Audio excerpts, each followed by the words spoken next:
ஜெபம். எங்களை அதிகமாக நேசித்து வழிநடத்தி வருகிற எங்கள் அன்பு பிதாவே, தகப்பனே இந்த நல்ல வேலைக்கு அவங்க நன்றி செலுத்துவோம், துதிக்கிறோம், ஸ்தோத்திரிக்கிறோம் பிதாவே. இந்த வாரம் முழுவதும் நீர் எங்களோடு கூட இருந்தீர், எங்களை பாதுகாத்து கொண்டீர், வழி நடத்தினீர். எங்களுடைய போக்கிலும் வரத்திலும் உங்களுடைய கிருபை இருந்ததற்காக நன்றி செலுத்துகிறோம். தேவாதி தேவன், ராஜாதி ராஜா, உண்மை நாங்கள் போற்றுகிறோம், வாழ்த்துகிறோம், வணங்குகிறோம், உண்மை உயர்த்துகிறோம். தகப்பனே கர்த்தாவே, இந்த பரிசுத்த நாளிலும் கூட தகப்பனே நாங்கள் உங்களுடைய பாதப்படியில வருகிறதற்கு என் தேவனில் உதவி செய்கிறதற்காக நன்றி செலுத்துகிறோம். எங்களுடைய பாவங்கள், குற்றங்கள், குறைகள் எல்லாவற்றையும் மீண்டுமாய் ஒரு முறை மன்னித்து கர்த்தாவை திருக்குமாரன் ரத்தத்தினாலே எங்களை மீண்டுமாய் ஒரு முறை கழுவி எங்களை பரிசுத்தப்படுத்த வேண்டுமாய் நாங்கள் கெஞ்சி ஜெபிக்கிறோம். தகப்பனே கர்த்தாவே, இந்த பரிசுத்த ஓய்வு நாளிலே நாங்கள் எல்லா விதமான பரிசுத்தோடும் கூட கர்த்தாவை உண்மை தொழுது கொள்கிறதற்கு நீர் உதவி செய்யுங்க. இப்பொழுதும் நாங்கள் கேட்க போகிற செய்தியை நீர் எங்களுக்கு ஆசீர்வதித்தாங்க. நீர் பேசுங்க, நாங்கள் கேட்கிறோம். நீரே போதுமானவராயிருங்க, காத்துக்கொள்ளுங்க, வழி நடத்துங்க. இயேசு மூலம் ஜெபிக்கிறேன் பரிசுத்தமுள்ள நல்ல பிதாவே, ஆமென். கோடாகோடி ஸ்தோத்திரம் ஏறெடுப்போம், ராஜாதிராஜன், தேவாதி தேவன், இயேசு கிறிஸ்துவுக்கே மகிமை.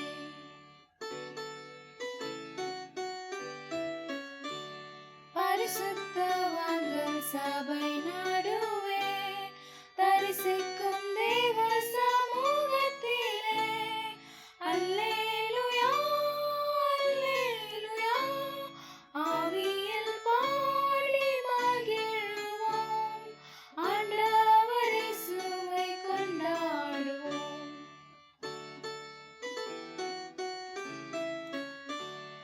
கோடாகோடி ஸ்தோத்திரம் ஏறெடுப்போம், ராஜாதிராஜன், தேவாதி தேவன், இயேசு கிறிஸ்துவுக்கே மகிமை.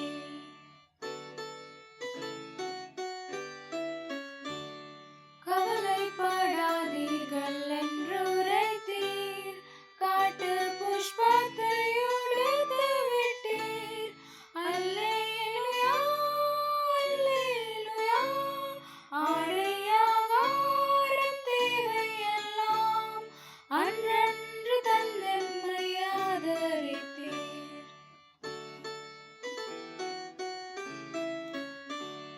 கோடாகோடி ஸ்தோத்திரம் ஏறெடுப்போம், ராஜாதிராஜன், தேவாதி தேவன், இயேசு கிறிஸ்துவுக்கே மகிமை.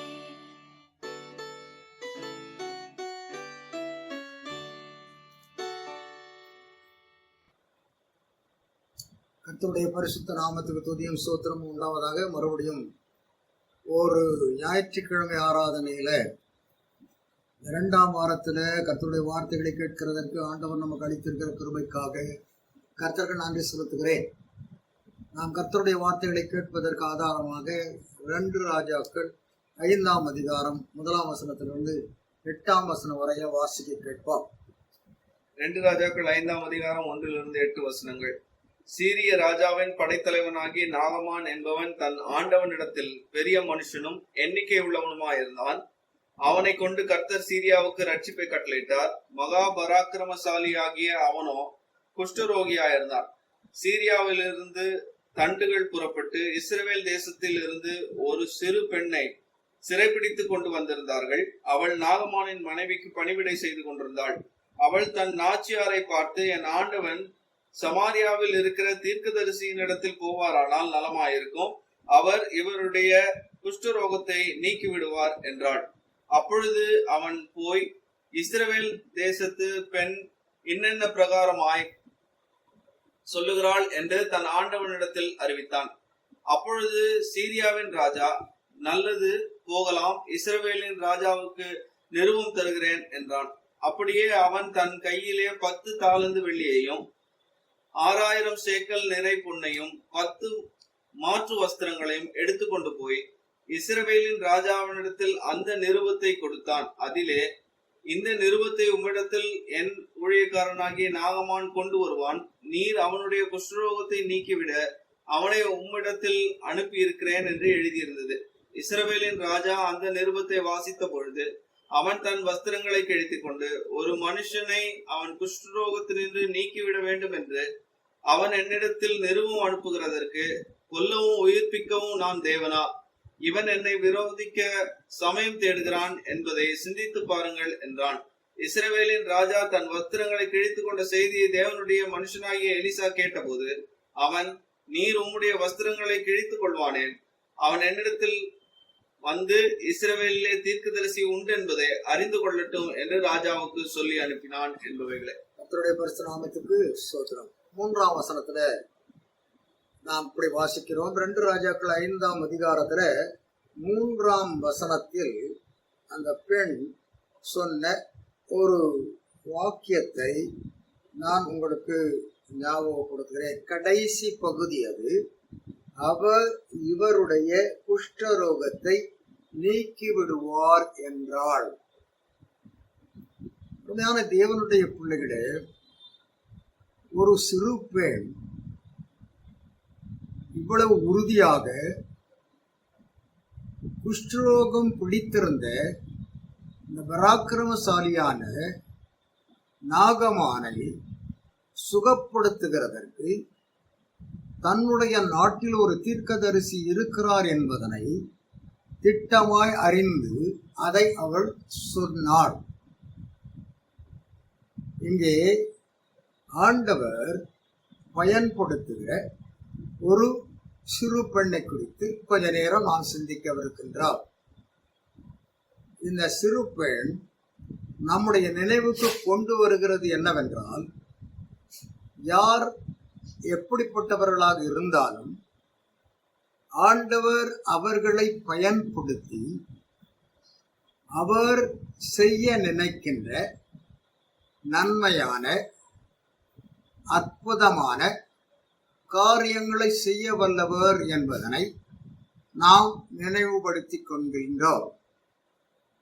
அதே வேளையில நாம் எங்கே இருந்தாலும் எப்படிப்பட்ட நிலைமையில இருந்தாலும் நம்மிடத்தில் ஆண்டவர் எதிர்பார்க்கிறது என்னவென்றால், அவருடைய ஆச்சரியமான செயல்களை பயன்படுத்துகிற பாத்திரங்களில நாமும் கூட ஒரு பாத்திரமாக இருக்க முடியும் என்பதனை நாம் நம்முடைய கவனத்தில் கொள்வது அவசியமாய் இருக்கிறது. இந்த பெண் சிறைப்பிடிக்கப்பட்ட பெண். 5ஆம் அதிகாரத்துல 2ஆம் வசனத்தில் இப்படி வாசிக்கின்றோம். சீரியாவில் இருந்து தண்டுகள் புறப்பட்டு இஸ்ரவேல் தேசத்தில் இருந்து ஒரு சிறு பெண்ணை சிறைப்பிடித்துக் கொண்டு வந்திருந்தார்கள். அவள் நாகமானின் மனைவிக்கு பணிவிடை செய்து கொண்டிருந்தாள். ஒரு சிறு பெண்ணை தாய் தகப்பனிடத்தில் இருந்து பிரித்து அடிமையாக அவர்கள் பிடித்துக் கொண்டு வருகிறார்கள். அந்த பெண் எவ்வளவு வேதனைப்பட்டிருப்பாள் என்று யோசித்து பாருங்கள். அவளை பற்றி சொல்லுகிற பொழுது சிறு பெண் என்று சொல்கிறார்கள். ஆனால் எவ்வளவு சிறியவள் என்பது இவ்விடத்தில் சொல்லப்படவில்லை. ஆனால் அவள் பணிவிடை செய்யக்கூடியவளாக இருந்தால் அந்த எஜமாட்டிக்கு, நாச்சியாருக்கு அவள் பணிவிடை செய்யக்கூடிய ஒரு பணிவிடைக்காரியாக இருந்தபடினாலே நல்ல வளர்ச்சி அடைந்த ஒரு பெண்ணாகத்தான் இருக்க முடியும். ஆனால் சிறு பெண் என்று இவ்விடத்தில் இதனை எழுதுகிறவர் குறிப்பிடுகின்றார். அந்த சிறு பெண் சிறைப்பிடிக்கப்பட்ட பெண்ணாக இருந்தாலும் கூட தேவனுடைய சித்தம் அவள் மூலமாக வெளிப்படுகிறது. பலர் சிறைப்பிடிக்கப்பட்டு போனவர்கள் ஆண்டவராலே பயன்படுத்தப்பட்டு பெரும் ரட்சிப்பை அவர்கள் சிறையில் இருந்த நாட்டுக்கு செய்திருக்கிறார்கள்.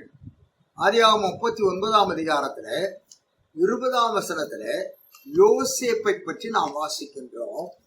யோசேப்பு அங்கே சிறைப்பிடிக்கப்பட்டு அவன் சிறையில் இருந்தான். அவன் அதற்கான தவறுகள் செய்யவில்லை என்றாலும் கூட அவன் அங்கே உயர்த்தப்பட்டான். அங்கே அந்த எகிப்தின் மக்களை பஞ்ச காலத்தில் காப்பாற்றக்கூடிய ஒரு உன்னதமான பொறுப்பு அவனுக்கு தரப்பட்டது. அது ஆண்டவர் செய்தார். சிறையில் இருந்திருந்தாலும் அப்படிப்பட்ட ஒரு காரியத்தை செய்கிறதற்கு ஆண்டவர் அவனை தெரிந்து கொண்டார். வாசிப்போம். ஆதியாகமம் 39ஆம் அதிகாரத்துல 20ஆம் வசனம்.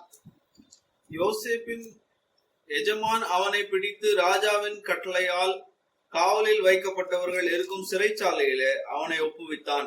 அந்த சிறைச்சாலையில் அவன் இருந்தான். கர்த்தரோ யோசேப்போட இருந்து அவன் மேல் கிருபை வைத்து சிறைச்சாலை தலைவனுடைய தயவு அவனுக்கு கிடைக்கும்படி செய்தார். அதனால 2 வசனங்களிலும் நாம் அப்படி வாசிக்கின்றோம். 20, 21ஆம் வசனங்களிலே அவனோடு கூட ஆண்டவர் இருந்தார். அதற்கு பிறகு என்ன காரியம் நடந்தது என்றால், அவன் ராஜா கண்ட கனவினை அவன் விடுவிக்கின்றான். விடுவித்ததினாலே அவனுக்கு ஒரு உயர்வு கிடைத்தது. சிறைபிடிக்கப்பட்டவன் உயர்வை அடைந்த ஒரு நிலைமையை அவ்விடத்தில் வாசிக்கின்றோம், அறிந்து கொள்கின்றோம். எஸ்தர் சிறைபிடிக்கப்பட்ட ஒரு பெண். அவள் அங்கே மொர்தெகாயோடு கூட சிறைபிடிக்கப்பட்டு ஆகாசுவரின் அரண்மனைக்கு போனவள். அங்கே ஆண்டவர் அவளை ராஜாத்தியாக உயர்த்தினது மட்டுமல்ல, அவள் யூதகுலம் முழுவதையும் அவளுடைய எல்லா திறமையினாலும், கர்த்தருக்கு பயப்படுகிற பயத்தினாலும், உபவாசத்தினாலும் யூத மக்களை அவள் காப்பாற்ற முடிந்தது என்பதாக நாம் அவ்விடத்தில் வாசிக்க முடியும். எஸ்தருடைய வரலாறு அப்படி சொல்கிறது.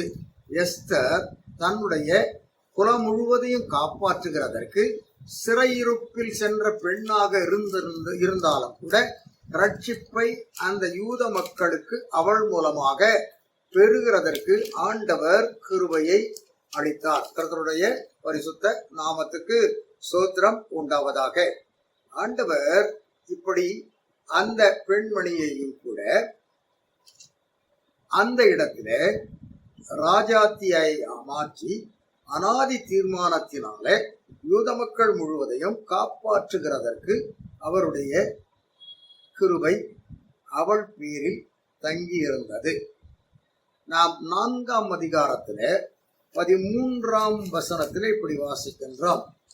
வளர்த்த தகப்பன் மொர்தெகாய் அவளுக்கு என்ன சொல்லி அனுப்புகிறான் என்றால், வாசிப்போம். மொர்தெகாய் எஸ்தருக்கு திரும்ப சொன்னது, நீ ராஜாவின் அரண்மனையில் இருக்கிறதுனால் மற்ற யூதர் தப்பக்கூடாது இருக்க நீ தப்புவாய் என்று உன் மனதிலே நினைவு கொள்ளாதே என்று அவளிடத்தில் சொல்லப்பட்டது. ஆகையினால் அவள் நான் செத்தாலும் சாவேன் என்று சொல்லி அரண்மனைக்குள்ளே அவள் பிரவேசித்து காரியங்களை செய்தாள் என்பதாக நாம் அந்த வரலாற்றில் அறிந்து கொள்கின்றோம். தானியேல், சாத்ராக், மேஷாக், ஆபேத்நேகோ ஆகிய 4 பேர் சிறைபிடிக்கப்பட்டு போனவர்கள். அவர்கள் அடிமைகளாக நேபுகாத்நேச்சாரின் இடத்திலே கொண்டு போகப்பட்ட பாபிலோனிய சிறையிருப்புக்கு போன வாலிபர்கள் ஆகும், யூத வாலிபர்கள்.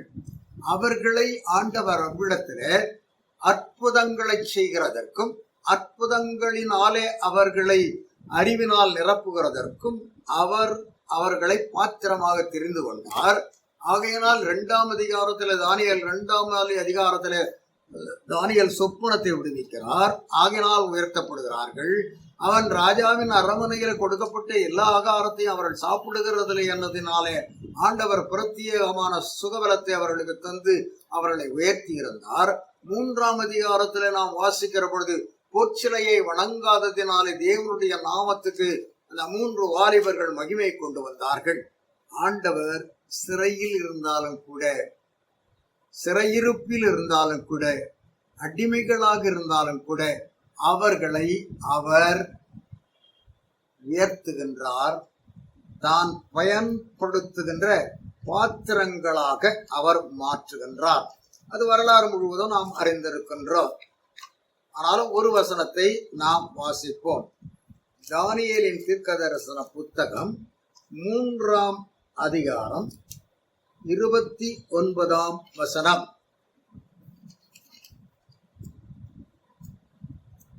தானியேல் 3:29. ஆதலால் சாத்ராக், மேஷாக், ஆபேத்நேகோ என்பவருடைய தேவனுக்கு விரோதமாக தூஷண வார்த்தையை சொல்லுகிற எந்த ஜனத்தானும் எந்த ஜாதியானும் எந்த பாஷைக்காரனும் துண்டித்து போடப்படுவான், அவன் வீடு எருக்களமாக்கப்படும் என்று என்னாலே தீர்மானிக்கப்படுகிறது. இவ்விதமாய் ரட்சிக்கத்தக்க தேவன் வேறு ஒருவரும் இல்லை என்றான். எப்படி பயன்படுத்தி ஆண்டவர் தம்முடைய மகிமையை அடிமைகளாக்கப்பட்ட தம்முடைய மக்கள் மூலமாய் ஆச்சரியமான காரியங்களை செய்தார் என்பதை அறிந்து கொள்கிறோம். அப்படியே இந்த பெண்மணியும் கூட, சிறுவண்ணும் கூட, பெயர் குறிப்பிடப்படாத இந்த சிறு பெண்ணும் கூட ஓர் அற்புதத்தை செய்தவளாக, அதை தூண்டினவளாக இருக்க ஆண்டவர் பயன்படுத்துகிறார். குஷ்டரோகத்தை சுகப்படுத்துவது மனிதனால் முடியாது. ஆனால் தேவனால் கூடும். தேவனால் கூடாதது ஒன்றும் இல்லை. லூக்கா எழுதின சுவிசேஷத்துல 17ஆம் அதிகாரத்துல 11ஆம் வசனத்துல நான் இப்படி வாசிக்கின்றோம்.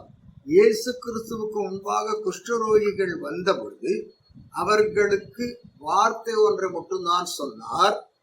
நீங்கள் போய் உங்களை ஆசாரியர்களுக்கு காண்பியுங்கள் என்று சொன்னார்.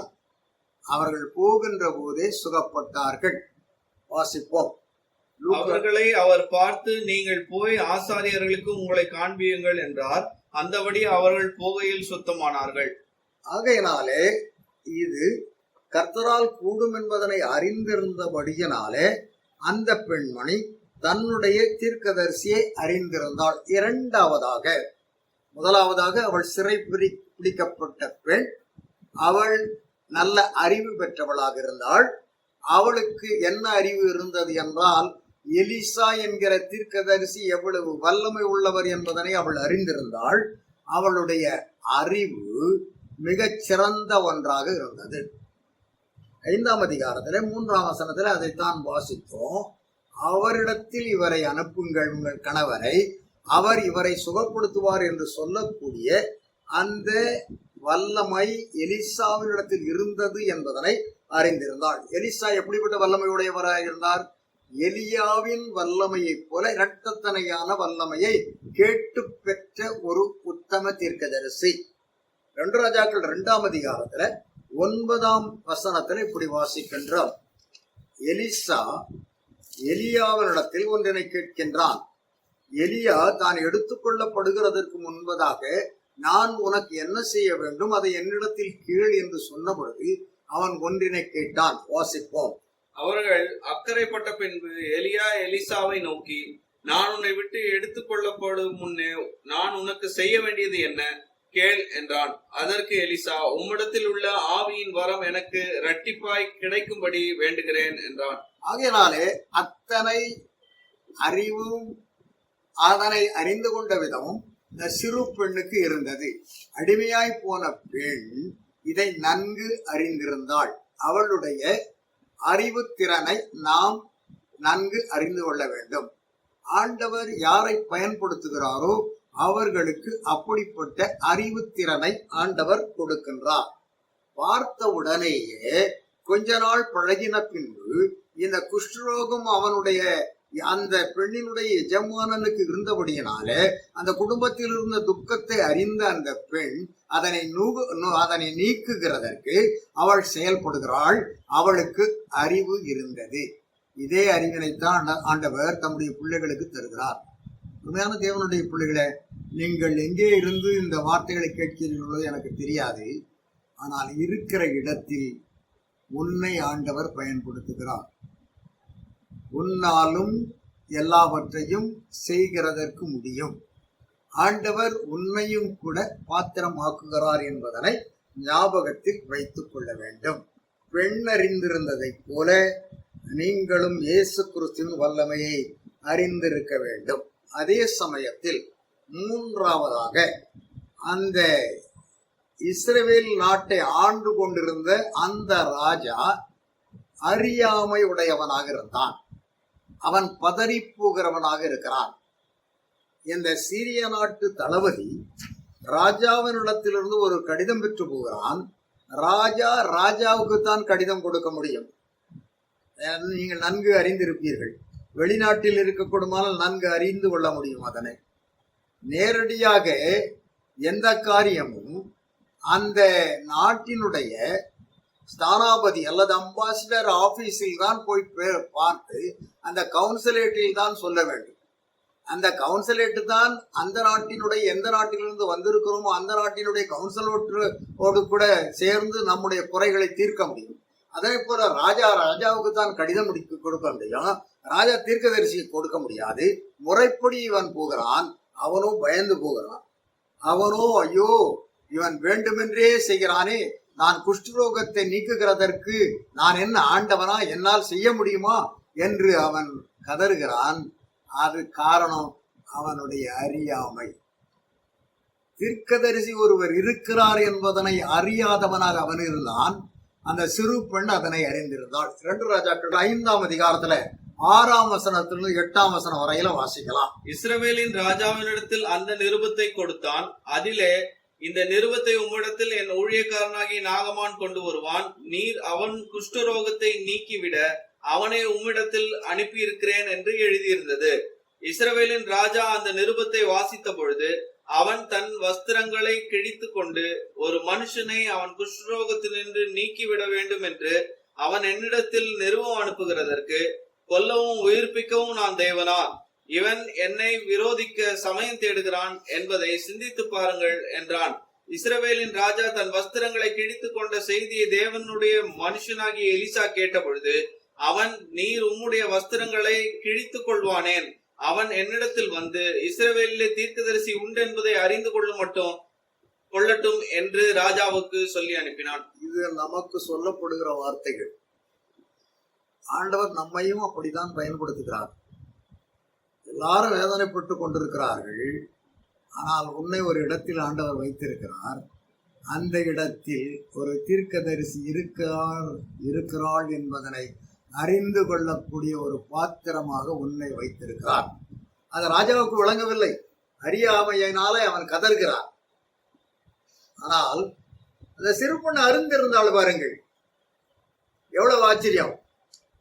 தன்னுடைய ஆட்சிக்கு கீழே இருக்கிற ஒரு தீர்க்கதரிசி முன்னதாகவே தீர்க்க தரிசனம் எல்லாம் சொல்லி இருக்கிறார். ஆனால் அதனை எல்லாம் மறந்து விட்டு அவன் கதறுகிறான்.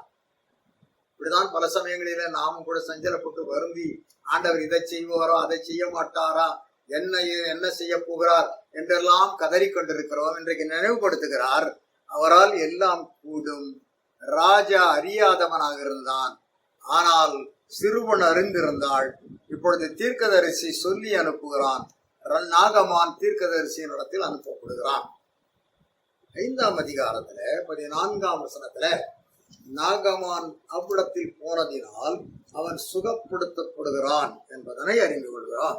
அப்பொழுது அவன் இறங்கி தேவனுடைய மனுஷன் வார்த்தையின்படியே யோர்தானில் 7 தரம் முழுகின போது அவன் மாம்சம் ஒரு சிறு பிள்ளையின் மாம்சத்தை போல மாறி அவன் சுத்தமானான். கர்த்தருடைய பரிசுநாமத்துக்கு அவன் புறப்பட்டு அங்க போன உடனே தீர்க்கதரிசி வந்து கையில ஒரு தடியை வச்சுக்கிட்டோ என்னவோ தொட்டு, அதாவது அவனை தொட்டு இந்த மாதிரிலாம் சுகப்படுத்தல.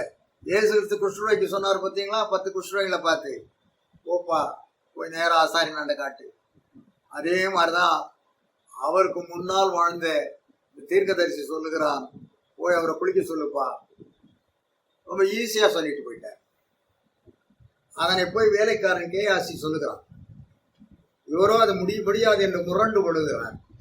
ஆனால் அதன்படி செய்த பொழுது அவன் சுகப்படுத்தப்பட்டான்.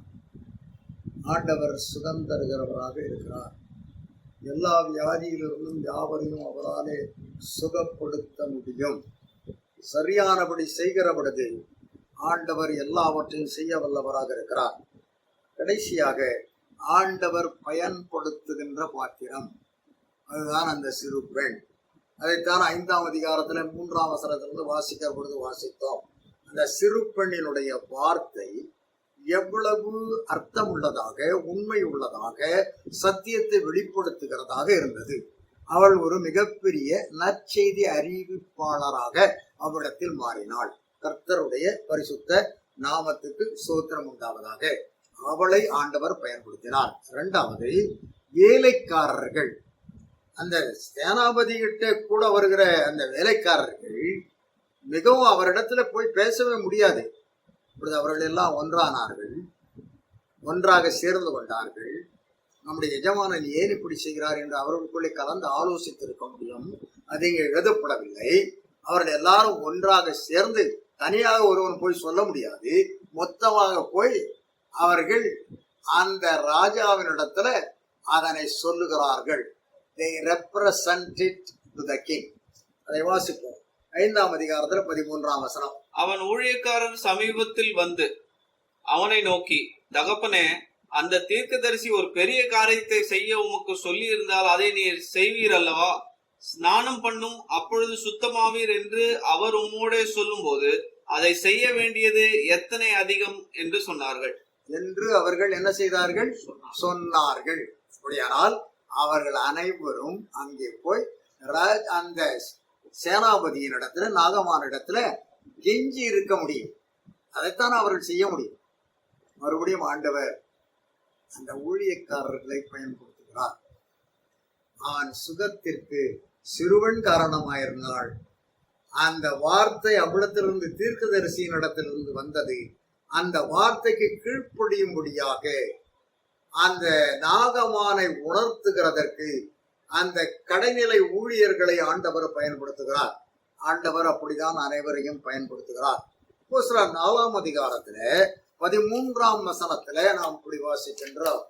எந்த விதமான படிப்பறிவும் இல்லாதவர்கள் அற்புதங்களையும் அடையாளங்களையும் செய்து அவர்கள் வல்லமையோடு பிரசங்கிக்கிறவர்களாக மாறினார்கள்.